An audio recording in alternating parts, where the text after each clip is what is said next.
पण एकदम शांत आहे.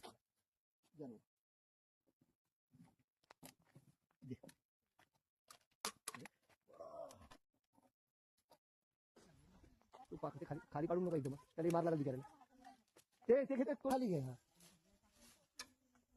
लटकला येला. हा सोड. येला सोबत येते का? हा सोड. येला सोबत येते. अबे ठीक लटकला. लटक बस पायावर गेले झाकून दे.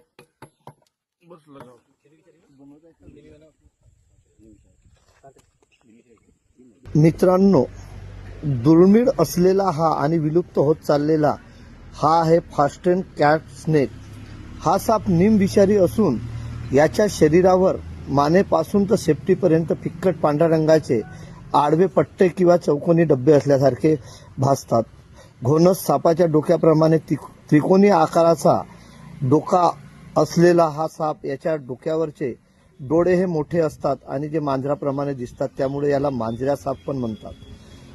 मित्रांनो, हा साप शरीराच्या मानाने लांब असतो. अत्यंत शांत स्वभावाचा आणि निशाचर असलेला हा साप भारतात बहुतेक जंगलात आढळतो. मात्र हा झाडांच्या खोलीत अंडे देऊन मादा साप ही या अंड्याचा आसपास राहतो व सरडे, पाली, पक्ष्यांचे अंडे, पक्ष्यांचे पिल्ले, उंदीर खातो. मात्र या सापाबद्दलची जास्त ओळख नसल्यामुळे याला मराठीत असे काही विशेष नाव नाही. त्यामुळे लोकांना जर दिसला तर ती घाबरून या सापाला परट किंवा घोणस समजून मारूनही टाकतात. हा साप निमविषारी आहे. मात्र हा साप चावल्याने माणूस दगावत नाही. त्यामुळे याला मारणे टाळा.